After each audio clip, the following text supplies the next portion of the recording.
Very bizarre.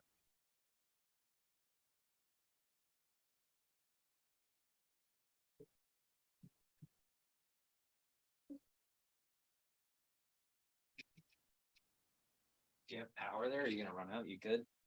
I got my charger. I don't need it. Here, in case. Yeah, maybe I will just do.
Hey, everyone.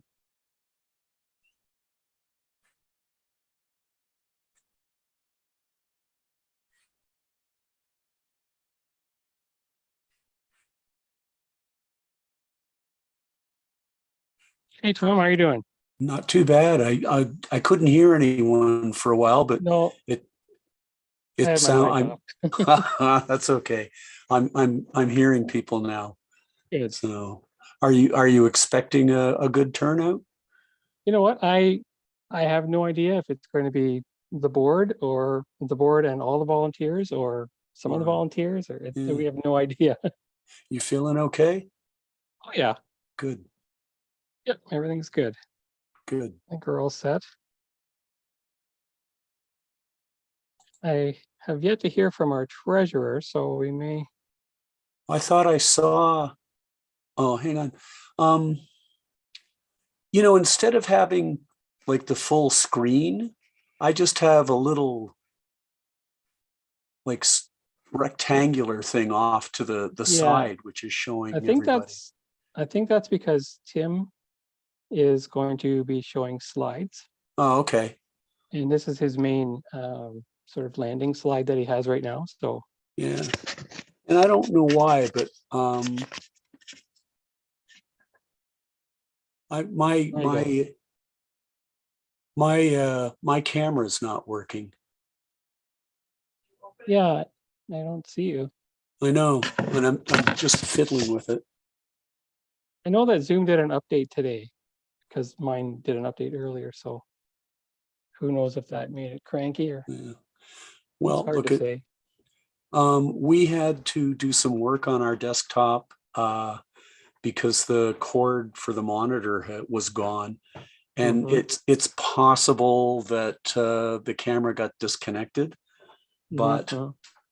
it would take me some time. If you guys don't mind, I'll probably just go like this. Oh no, that's absolutely fine. So The fact you're here, we very much appreciate. So I'm not really sure how soon to start things. So Well, people keep arriving, so yeah, that's if what I'm. if we got a bleep every 30 seconds, we might as well wait for Well, that's as many yeah. people to show up as we can. We're up to, what are we up to now? figure 15, if we 16? maybe, if we maybe 15? wait That's awesome. till like 10 after. Yeah, sure. That's encouraging that we've got some people. Yeah. Hey, it's great. everybody. Hi. Is that Tim saying, hey, everybody? That's me. Okay.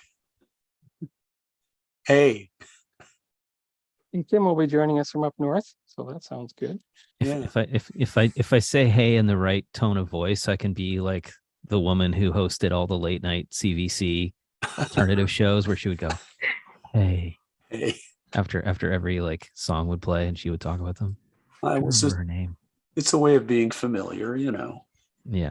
The voice I recognize with that is David Wisdom. He was well, always that really.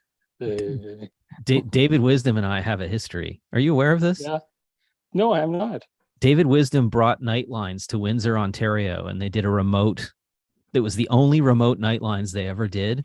And it was for me and my best friend at the time. We co-hosted the show. And that was when I was in high school. And it was monumental. I should give you a David Wisdom postcard. I have a bunch of them still. Yeah, I used to talk to that guy. He was on Sunday nights. Yeah. And you'd have the skill testing question where you would call in. I would always and answer. enter every week. I would. Oh my God. I probably got- heard you. I probably have cassettes of you talking on the air if they ever played your messages. Because I have a bunch of that stuff. There's also me and Brent Bambury from the 80s. We talked every night. Like I lived in Stratford and I was one of his Brave New Waves fanatics and I would win all his contests. Oh, sorry. I have the black with pink silk screening CBC radio t-shirt that was the first prize for winning the design of wedding dress for Madeline Morris from Mauve contest from Brave New Waves. That's awesome. And I wore it to an event in Toronto a couple of years ago. And one of the guys in Brokewood Social Scene was like, I'll give you $10,000 for that shirt. And I was like, nope. I've had it since I was like 17. One of my favorites was the Dim the Lights Chill a Ham t-shirt that I won from the Shadowy Men contest. That was hilarious. Everyone loved that shirt. Great shirt. Yeah, funny. All right. Well, we could tell some stories for 5 more minutes. I know. We're still rolling in. Well, I have the story about the Real Statics contest where I made a Mance Music Mecca and sent it into Brent Bambury, a big toothpick or I guess it was a ice cream stick monument that I made, and I mailed it to Brent Bambury. The Real Statics were raving about it all night. That was pretty funny. Fantastic. That was like 87, Yeah. 86 maybe. Oh, funny.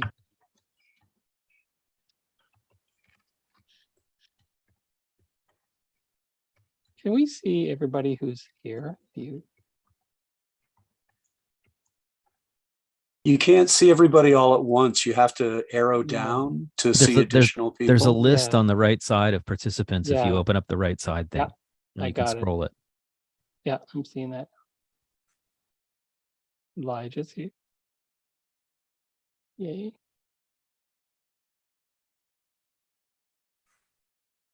Cool.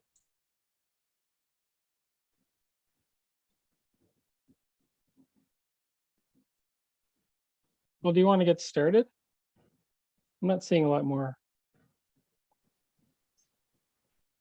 I think we've only had one other person join in the last. I'm not seeing many more participants. So, hi, this, Kim. This is your show, Chad. Go for it. My show. I feel like I'm on the air at 7 a.m. Oh, it's 7 p.m. Okay. Well, hello, everybody, and welcome to Radio Western's annual general meeting. There's a lot to talk about. And before we get started, I'd like to do a land acknowledgement. We acknowledge that Western University is located on the traditional territories of Anishinaabe, Haudenosaunee, Lenape-Wauk, and Attawandaron peoples, on lands connected with the London Township and Sombra Treaties of 1796 and the Dish with One Spoon Covenant Wampum. This land continues to be home to diverse Indigenous peoples, whom we recognize as contemporary stewards of the land and vital contributors of our society. And sorry, Kim, for butchering those languages. So in a moment, we'll get to the actual meeting, but first, I'd like to thank the board for their time over the last year, helping to oversee the station. And a special shout out to Guillermo for setting up tonight's meeting. If you're interested in seeing who is currently on the board, the AGM flyer has everyone's short bios. I included that with it. So also thank you to our station manager and fearless leader, Tim Glasgow, who's done such a fantastic job keeping the budget on track and putting in so many extra hours of his own time with daily tasks and events around here in the city. To our dedicated staff, thanks so much for keeping us up to date with social media, a great library database, and of course, so many creative ads. To all of our fantastic volunteers, thank you so much for your time and your passion. You're the reason we're here, and your support and enthusiasm is what keeps the station going. And finally, thank you to USC staff. I'm not sure if Vicki is or Robin is here, but thank you to Vicki, Robin, and Marianne for keeping our payroll, audit, and other finances running smoothly behind the scenes. You're all greatly appreciated. So speaking of finances, I'm not sure if Johan is here. I'm not seeing him in the list. If he is, maybe speak up. I guess not. Tim, could we maybe have a 5-minute quick breakdown of the budget? Well, I mean, I can also do that in the sort of, it comes up in my regular presentation anyway, And so I can just talk about it then. Then let's do that. That way I won't be weird talking about it twice. Yeah. Okay. So what we need to do right now is appoint the financial auditor for the next year. And we're going to go with PricewaterhouseCoopers, as we've done for many years in the past. They continue to be the USC choice, and it makes sense to continue using the same auditor, so it's a smoother process. So I'd like to motion to use PricewaterhouseCoopers as Radio Western's auditors for 2023-2024.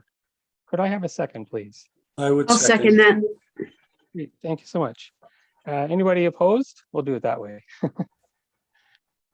Okay, so our motion passes, and Tim, let's take it away. Okay, let's see if this weird tricky thing works. There we go. Look, it's me. There it is. Turn this way. Okay. Yeah, I look kind of like I haven't had a lot of sleep. I look kind of rough, but that's okay. Okay, well, hello everyone, and thanks for coming. I'm super excited that a lot of the hosts that we don't see every day are here, and that is fabulous. We haven't, in some cases, haven't had a whole lot of communication with some of the hosts, but they have been faithfully sending in stuff, and week after week after week, and it's a lot of work. I mean, doing a show at home is more work than doing a show here, and it's just awesome that people continue to do it, and on and on and on it goes. When we do our monthly meetings, I give a station manager's report, and that's with the board of directors.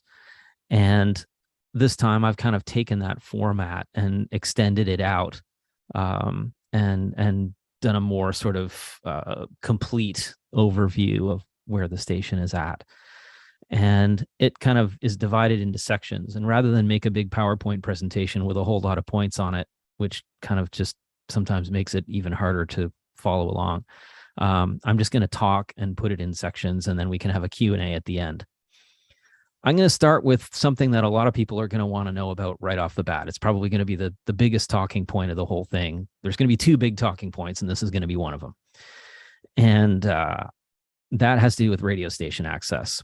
And I am, insert an eye roll, but also pleased, very pleased to be able to announce that Nick Vasiliou, the USC senior manager, has at long last approved the installation of Radio Western's door card access control system. He and I discussed our specific needs, which include: 1, programmable access for Western One Card student and staff cards. 2, programmable guest cards for our non-student volunteers. These will be provided by the USC at a cost to Radio Western of around $35 each. I don't think they make a profit on that. That's just the cost that they pay for that's what they have to pay for the cards. 3, full access to online lists of who enters the station and when. 4, remote access via an online portal, so I can unlock the door from home if someone arrives at the station and has forgotten their card. And 5, the system should work with our existing radio station hallway doors. So hopefully we shouldn't have to put new doors in. And that will be a huge change in what we can do here moving forward. It immediately brings back 24/7 access. I will stand here with the welcome mat for Tom Lyle to come back and for everyone else. And it'll be wonderful to have live 24/7 radio be available to us again. The reason for the eye roll is that, well, first of all, it's going to cost us a bunch of money, but that's fine. I don't care. This is so important to us. It's going to cost between $6,000 and $7,000. But we have the money in our budget. I've been kind of planning for this. Theoretically, we could shop around to try and find a cheaper deal, but it's certain that Western management wouldn't approve. They're extremely specific about how the security systems on campus work in the same way as their computer networks are. You have to use their stuff, and they have to use their security people. We do not have an estimated date for the installation and activation yet. I've been in contact with Declan Hunt, who's the technical coordinator for Campus Safety and Emergency Services, Building Access and Security. It's a long title. And according to him, we're just at the mercy of Western University's Facilities Management Department, who oversees all of the buildings and infrastructure for the whole campus. Sometimes these things happen in a matter of weeks. Other times it can take much longer. I'm hopeful that this can be done sometime over the summer break. It'd be great to have it for September when the next school year starts. I'd love it to be sooner. I'd love it to be tomorrow. But again, especially for people who are listening who have had experience being around Western for a long time and kind of know how facilities management works. I mean, it's a little bit of a roll of the dice in terms of how quickly you get what you're trying to get. And I'm sure that they prioritize. It's not just they put us on a list and they do everything that was asked for before us, and it happens in a chronological thing. I'm sure they prioritize based on what they think is more important at the moment. But the biggest impediment for us was the fact that previously, whenever I would talk to management and say, we want this, they would just simply say no. And they would say, why should we give this to you? Why do we care about you? But it's been a thanks to Vicky for applying some pressure on that and just just trying to just not be irritating about it, but keep applying pressure and keep trying to sort of get something done. And we now have gone from a no, you can't have this, to a yes, you can have this, and we want you to have it as soon as you can have it, and let's just go. And so now we're just waiting for the technical part of it, the installation process, et cetera, which I've said. But that is the first thing I wanted to mention because it's kind of the coolest news that I have to share. Now, the next section is about staff. And I'm just doing this for people who haven't been in the station and who are sending their shows in remotely. And are kind of curious because we haven't been doing a lot of mail outs. Who's there? What is Radio Western? Who's doing this stuff? So I'm just going to blast through this quickly. So I'll start with Elijah Ray, our marketing director. That's his title. I mean, people have titles, but the titles are a little bit blurry because people kind of do a lot of different things. It's not always the thing that you would think is under their title. The umbrella spreads a lot wider than that. Elijah manages all of our advertising, our marketing and promotions, social media, and events programming. He's also the first point of contact for most new volunteers and show hosts. He also helps with scheduling, can write and record and mix a good radio ad, and chooses quite a bit of the music that's played in regular non-hosted rotation. If we don't have a host, live on the air, we have playlists that are generated through complicated algorithms that we set up in a computer, and those algorithms are choosing from a pool of music, and Elijah chooses a lot of the music that goes into that pool. Note that Elijah stepped away from Radio Western for a few months to work somewhere else, which was a big loss for us at the time. It really slowed us down, but he returned, and so hooray, and thanks for coming back, man. We love you so much. Navaneeth Mohan, his title is Media and Technology Developer. He primarily keeps the computers happy, works on our Green Sheet and Noodle databases and on our website backend. He also helps with news and sports broadcasts, contributes to social media, and can manage a hot soldering iron to fix broken headphones.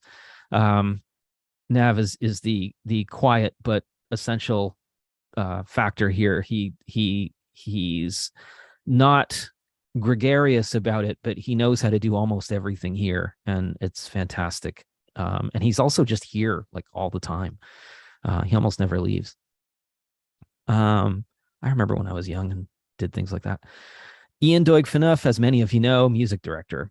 He manages the flood of new music releases that gets sent to us every week, adding a ton of custom metadata, stocking the Noodle with content, and choosing much of the music that goes into regular non-hosted rotation, as I talked about with Elijah. He also compiles and submits our weekly top 10 chart to Earshot every week. I mentioned the Noodle a couple times. For those of you that don't know, most of you probably do by now, but in case somebody doesn't, the problem that happened, the radio station used to function in the way that new music would get sent to the station, typically on CDs or records. And they would just pile up on the shelves outside of On Air. And then hosts who were doing live shows could come in and see the new releases and go through them and even rip copies for themselves and so forth. And we actually pay performing rights organizations to be able to have the right to rip copies. And that's how they would get the new music that was released. And then when the pandemic happened and we couldn't even get into the building, we had to come up with a different way. And there was kind of a interim way that was kind of left over from before, using a third-party server, but that was somewhat illegal. So we built our own database. And so new music that comes into the station goes onto a computer server. And if you have a web browser, you can log in and listen to the new music and find out about it and download it. A lot of our hosts have been using it for quite a long time now, but if there's a few of you that haven't been, bug us about it and we'll get you an account so you can log in and see the new releases. And you can even download them. And what's really cool is because the server is hosted here in the station, the computer's physically in our station. It's effectively legal piracy. You can legally download it from us and use it on your show. It's fine. That's why they send it to us. And then we have myself, Timothy Glasgow. My title, I guess, on the contract says station manager. I wear a lot of different hats. I'm head of strategy and direction and long-term planning for the station. I guess probably need to say that. I create the budget and manage the finances, expenses in terms of, day to day, what goes in, what goes out. I buy all the things and sign off on all the bills. Hire staff, do much of the technical training for the volunteers. I manage our relationships and fees with radio and performing rights organizations like the NCRA, SOCAN, CMRRA, and Resound. Government licensing and regulatory bodies like the CRTC and the ISED, which used to be Industry Canada. I also installed the computer automation system that I was talking about, the thing that chooses the music and plays it on it.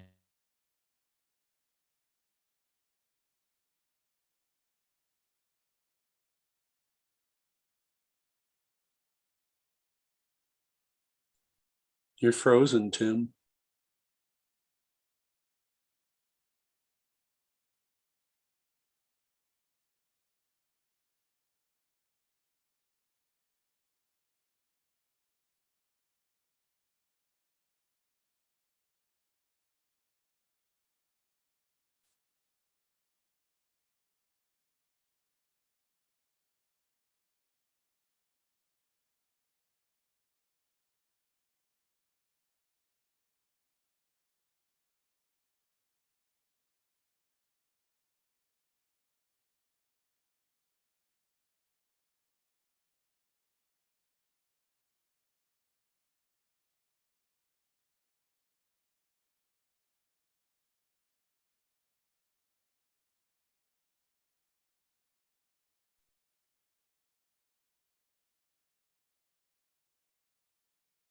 What's happened, Chad? You're on mute.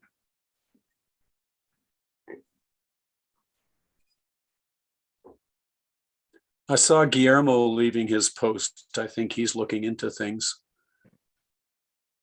Yeah. But I think Kim, unless someone speaks, they're not going to show up on our screen at this point.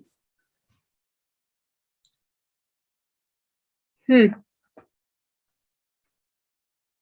I like your cat. That's Feather. Yeah.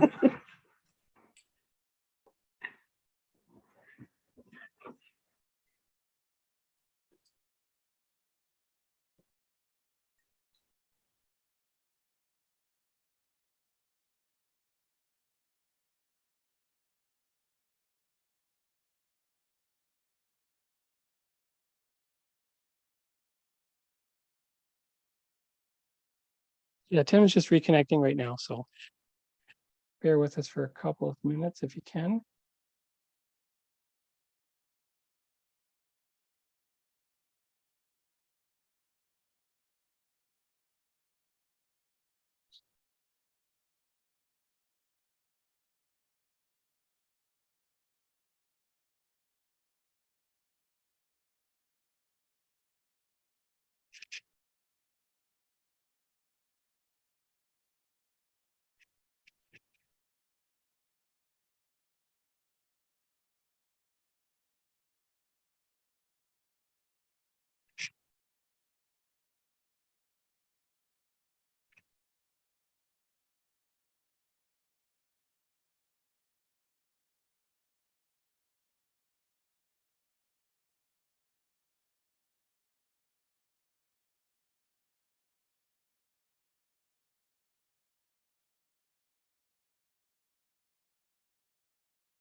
Seriously, it's just a screen.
Did the pizza get sent?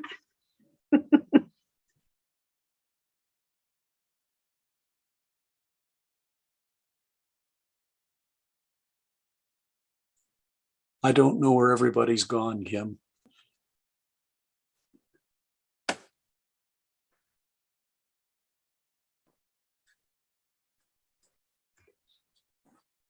I believe Guillermo and Chad and Tim are trying to reboot.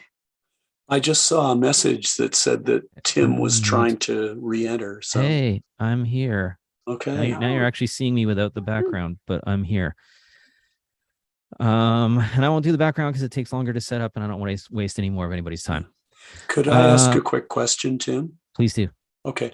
Are there any more issues that require a vote from all of us? Because if there are, maybe we should deal with that quickly in case that happens again. No, there Or aren't do you any. think we're okay now? Yeah, there's no more voting to be done. Okay, that's great. I mean, Thank you. there would be a vote to adjourn probably at the end. But Oh, yeah. anybody can do that. Yeah, that's not a problem. No, I thought it was worth raising the point. Yep, good idea. Cool. Okay, I'll continue kind of where I was. So basically what happened was I was talking about all this technical stuff that I do, and as I got more and more into the technical things, Zoom crashed on my computer for the first time ever. So that's how the spirits treat us right now. Who was listening? Anyway. Yeah, so what I was saying was that I listed off a bunch of things that I do. I don't know when I was cut off, actually. Maybe I'll start at the beginning of that section. So I was talking about dealing with different performing rights organizations and radio organizations, NCRA, SOCAN, CMRRA, Resound, the CRTC, ISED, which used to be Industry Canada, which does our radio license. Also the automation system, the music library for everything that plays when there isn't a person on air. And I have an ongoing job of maintaining that and the FM transmitter at One London Place. I'm the recording engineer, broadcast engineer for all the live to air and remote broadcasts. I do probably most of the scheduling work for taking shows that are sent in and actually putting the metadata on them and importing them into the system and scheduling them to run. I do a lot of volunteer training. I get a lot of email, and for most things, ultimately the buck stops with me. And that is an important point. I take responsibility for whatever happens here, whether I did it or whether somebody else did it. It all ends up being me, and I'm fully accepting of that and fine with it. All four of us that are staff can do a lot of each other's tasks. So there's a lot of overlap, which is necessary for such a small staff. If somebody can't come in for a certain day or whatever, other people have to be able to cover it.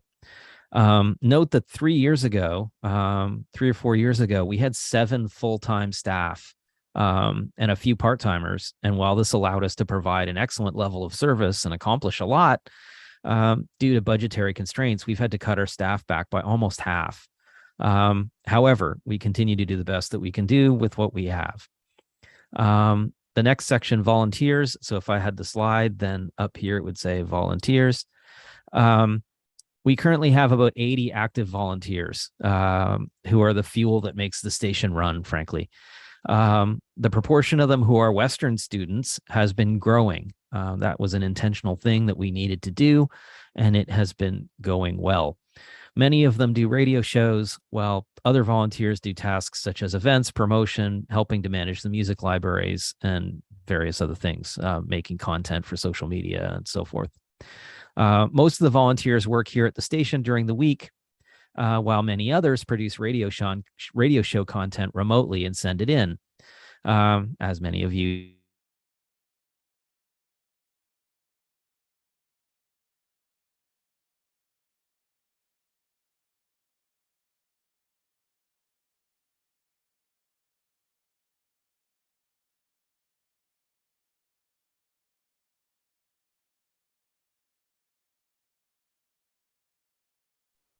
You're muted, Chad.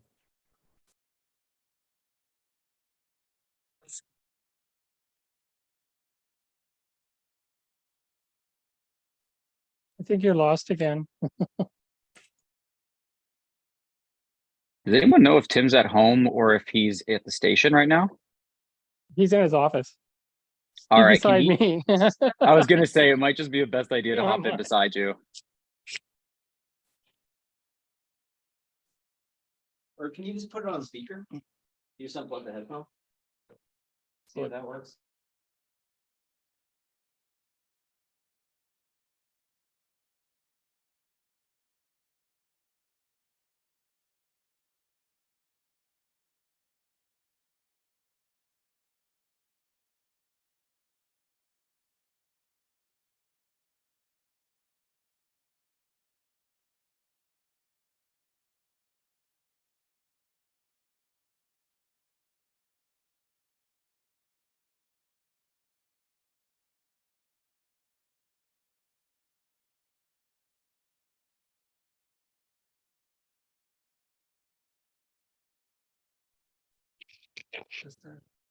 Okay, hold on. Now if I do this, hold on.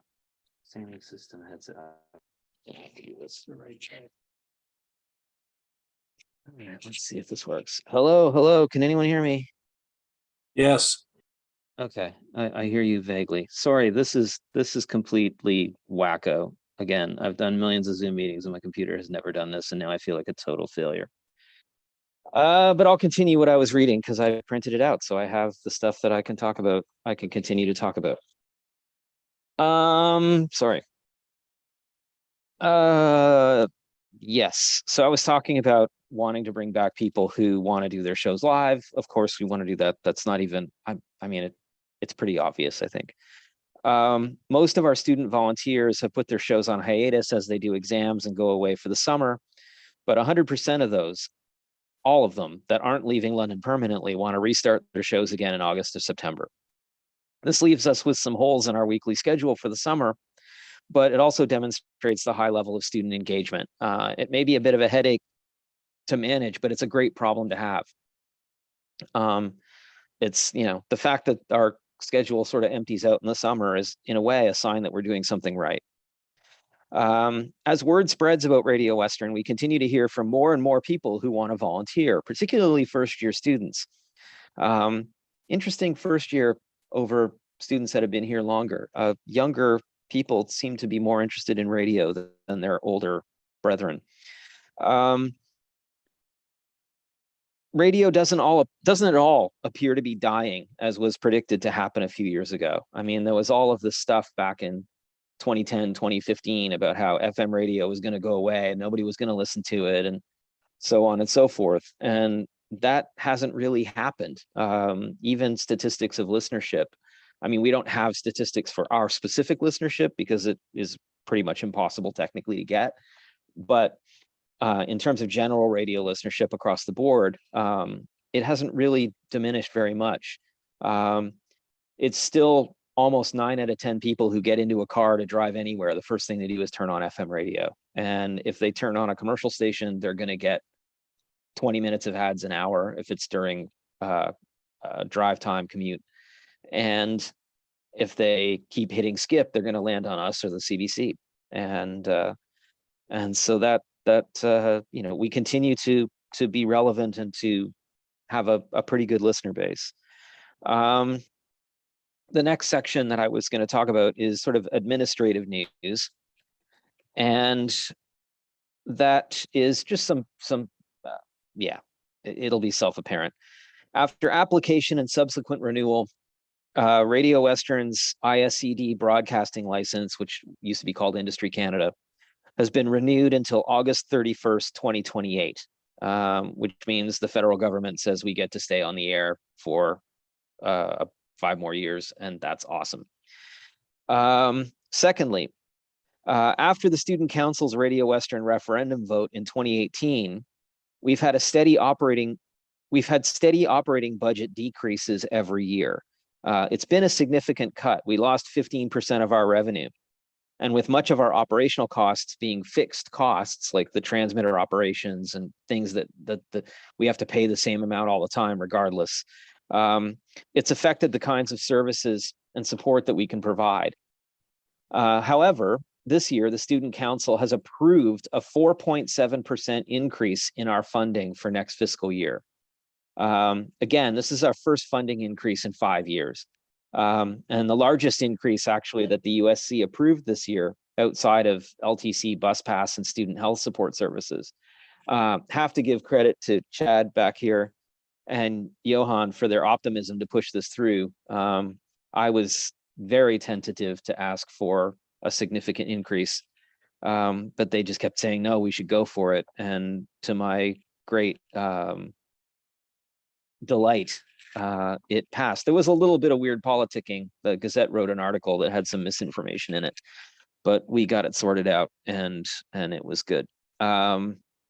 We hope to hire another full-time staff member with that funding increase so that we can kind of build ourselves slowly back up to where we were in terms of, having people to do station stuff and interact with hosts and so forth. After, and this is the financial bit, which is very short, but there really isn't a lot to say about this. If you really want all the numbers, I can send you a spreadsheet, but after our significant financial losses of a few years ago, Radio Western continues to be on stable financial footing. As we wind up this fiscal year, we're on track to meet the proposed budget surplus, which is around $15,000, which will help with needed technical upgrades and shore up our disaster emergency fund. For example, in case our transmitter takes a lightning strike or something and we have to suddenly spend $100,000 to stay on the air. Next section, next slide would say programming up here. During the school year, we managed to completely fill our manageable weekday schedule with fresh content. Almost all of it live and almost all of it produced by Western students. The reaction's been super positive. People comment. We've had a bunch of comments from people saying that the station just seems reinvigorated. Of course, it would be after the doldrums of the pandemic shutdowns and so forth, but it's really cool to have that energy back. And again, like for the times that we're here during the day and we can kind of have people live and on air, that time completely filled up during the days of the week that we're here. And we were real happy about that. That's good. The talk shows and phone-in shows that we had have been our biggest hit. A lot of people, we're always amazed how many people text and phone into those shows.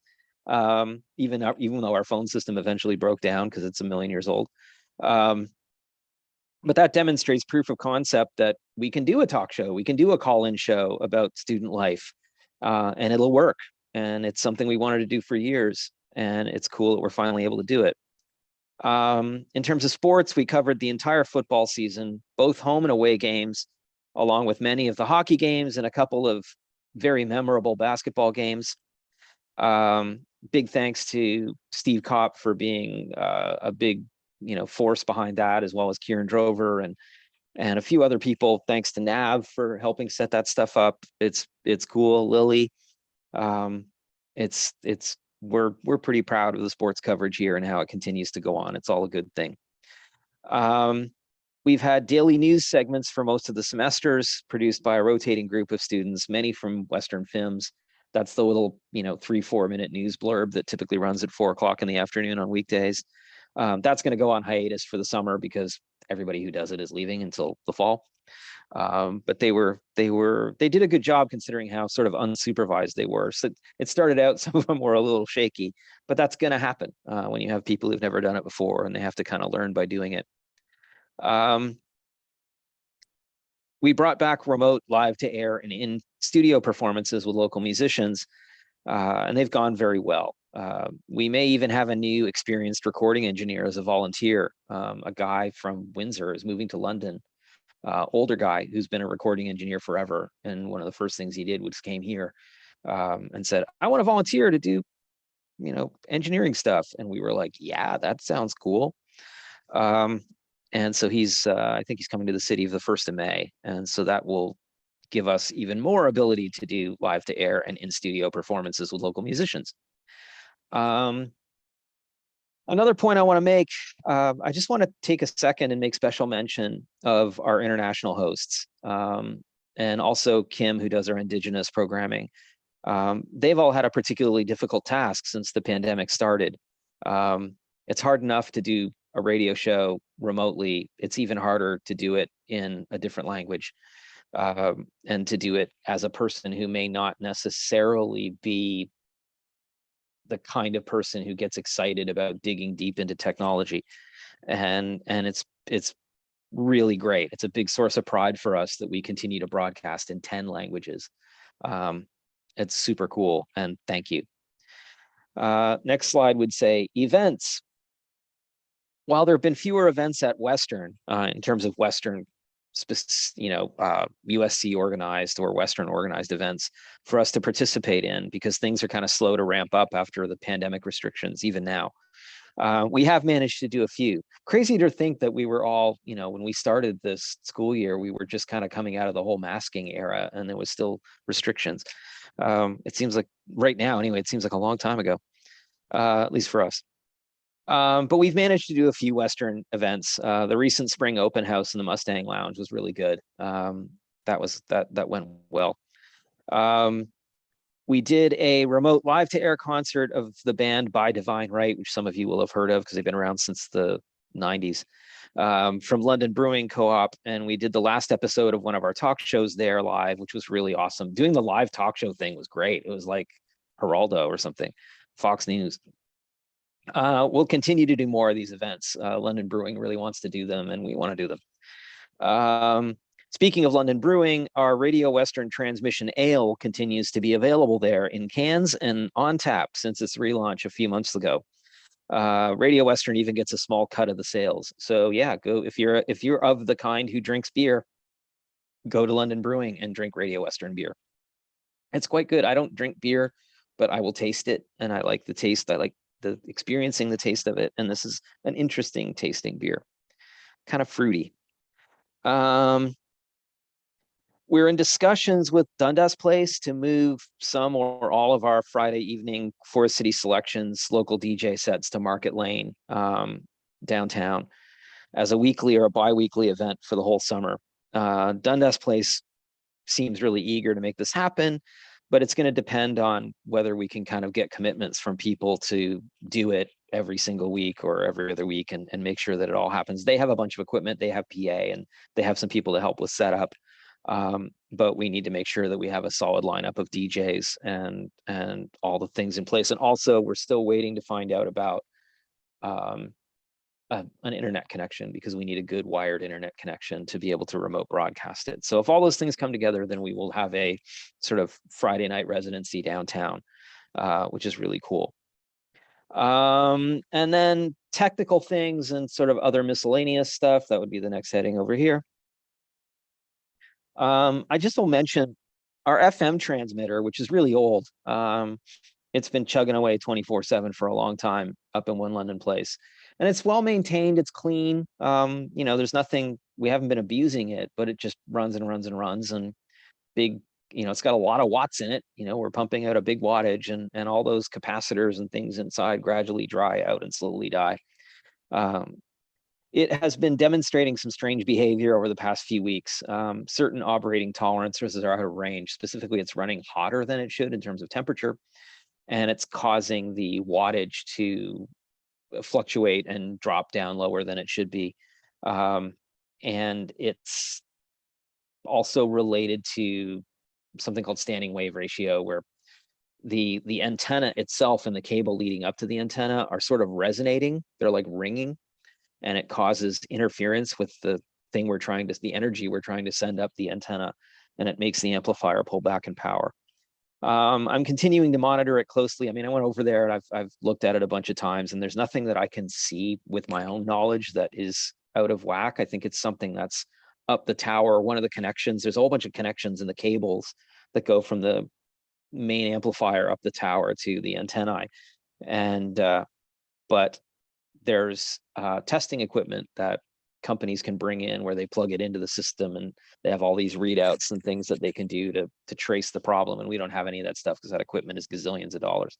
So I've found a company that does, FM transmitter antenna maintenance and upkeep, and I'm in contact with them to get them to come and give us a clean bill of health and make whatever necessary repairs have to be made. Worst case scenario in this is that if our transmitter is just simply at the end of its life, I talked to the suppliers about replacing the one link in the chain that is being, that is sort of coughing and wheezing a bit.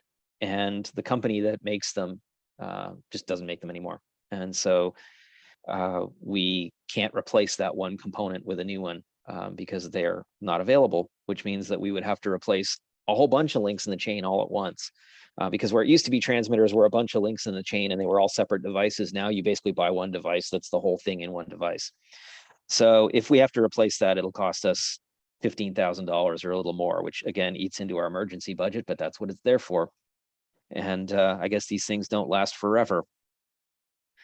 Then the next point is something, again, it'll be something a lot of people are going to be really curious about, I'm sure, is the website. And the website continues to be a sore spot for us. As much as the new site is, much of the new site is sitting here, and it's basically waiting for me to finish up with the graphic design and kind of link some things together. And I've wanted to finish this months ago, but volunteers take up more time than I thought. Now that we're heading into the summer break for students, I should have more time to finally slay the dragon and get us online with that. Again, I mean, if people want to complain about it, they can throw vegetables at me because it's really, I've been the roadblock on it.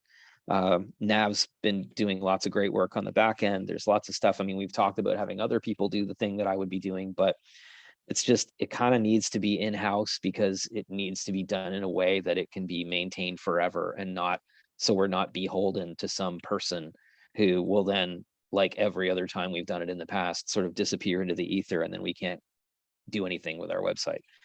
And then, yeah, so I don't want to jinx it by putting timelines on it, but it's one of my highest priorities. And as soon as I can get any spare time to dive into that, it shouldn't take that long to get it working. For those who are wondering, yes, of course, we want to have the archives on there. We do have a computer that records all the archives. They all sit on a server here. If anybody wants an archive of a particular show, they can let us know and we can send it to them. But linking that to the website is something that is just an obvious thing. I mean, we even pay SOCAN royalties. It's not very much. It's $90 a year, but we pay SOCAN royalties specifically to be able to have show archives on our website. Lastly, I want to thank everyone who's contributed to Radio Western in the past year, or frankly, ever. It's been a difficult task to rebuild Radio Western with mostly new people. I mean, in the case of people who are here at the station, it's all new people. Most of us weren't here before COVID, and we kind of started from nothing. There's always been at Radio Western kind of a dovetailing of people who were volunteers here for a long time, who are working with people who are new, and there's this kind of like natural flow of information from more experienced people to less experienced people. And it kind of perpetuates itself. And as people leave, new people come in, but there's always people that have been here for a long time and they kind of know how to do stuff and they pass that information on. In this case, you know, our whole in-studio volunteer base is brand new. Our library, the people working on the library, the people working on social media, the people doing all the different things here have all kind of started from zero. And it's been good because it's allowed us to kind of reinvent a lot of wheels that needed to be reinvented. But it's also just a huge amount of work. And yeah, we're learning as we go along. Even things like, you know, where you try and plan out your time and you say, you know, what am I going to be able to do this week? And you make a to-do list. And then you realize that there were a bunch of things that you didn't know you were going to have to do, particularly involving volunteers and things that people come in and they get excited and they want to learn to do a certain thing. You got to show them how to do it. And again, I'm not saying that's a bad thing. That's like priority one. But it does sort of really eat into what you can do. And you have to kind of readjust your expectations of yourself to know what you can do and what you can't do. And we've all had to do that, whether it's me or the staff or the volunteers or whatever. When we set goals for ourselves, we don't really know what we can meet and what we can't within certain timelines. And also just varying levels of commitment, where we'll have somebody that'll come in and they're really excited and they want to do this thing and, oh yeah, this is great. And they start off with a whole lot of momentum and you're like, oh wow, that's going to get done by like the end of next week or something. And then life intervenes because they're a student or whatever, and they kind of drift away and it ends up taking way longer. All of that is something that we're kind of all getting used to. And so it can be agonizingly slow progress at times. And it really gets some of us down, it really gets me down a lot. But as Brian Eno says, I'm going to use an Eno quote from the Oblique Strategies. Imagine a caterpillar moving. When a caterpillar is crawling, only a few legs move at a time, like 4 or 5, and the whole rest of the caterpillar is stationary. But it eventually gets to where it needs to go. And so hopefully that's going to apply to us. And we're eventually going to get to where we need to go, especially, I mean, there's kind of like a soft deadline of September for an awful lot of things for August and September. Like we really want to kind of have a bunch of stuff ready for when the students come back. And then another thing is like one of the goals of rebuilding the station in a sense has been to put more Western into Radio Western. And so far this has worked out really well. We've had some success with that and we've been getting good response from that. Our relationship with, for example, the Gazette is better than it's ever been. Gazette people know we exist and sometimes come and hang out with us. Just the student awareness and interest in the station is really high. A lot of the programming, a lot of the music that you hear is very sort of Western centric and Western suggested by Western students. And they feel, I mean, I've spoken to people in the student council, you just run into them in the hallway and where I can remember a time where they sort of, wouldn't really be interested in talking to us. And now they really are. A lot of the people in the student council, including the student council president, has been here and done stuff and they use the resources. And that is amazing for us because it means sustainability. It means that we can, continue to be funded by them. I mean, there's certain things that we need to continue to do. I mean, we need to continue to keep branding ourselves as Radio Western and not as CHRW, for example, because the people who fund us don't like CHRW because that doesn't tell the listener that we're Western. And Western really wants the listener to know that we're Western because they're paying for it. But yeah, I think we've been successful at that, and I'm hoping that it will continue. I don't see any reason why it won't. And I guess that's kind of everything that I had to say in my list of topics to talk about. And if anybody has questions and wants to ask me anything specific, they can ask me now, or you can always email me, or email me, or if you have my number, you can text me. But email sm@radiowestern.ca, and I'm often, typically, mostly good at getting back to emails. Occasionally one slips through because I get a lot of them, but mostly, particularly if it comes from people within our family, I get back to them. So does anybody have anything that they want to ask specifically about what was in that? I think you covered it pretty well.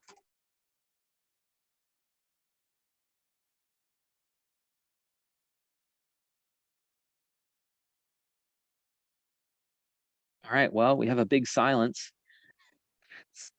So adjournment? Well, why don't I hand this thing back to you? No, because I can't. I can't do it. I'm not on the board. Has to be you. Robert's Rule of Order. All of that. Okay. Well, thank you so much, Tim. And thank you everybody for joining us tonight. Really appreciate your turnout. If there's nothing else, I would motion to adjourn for this evening. If I could have a second, please. Second. A second. Thank you, Tom. Thank you. Okay, well, thanks so much, everybody, and carry on. We have a date set for the next board meeting. I think we did. Yeah, I'll be the last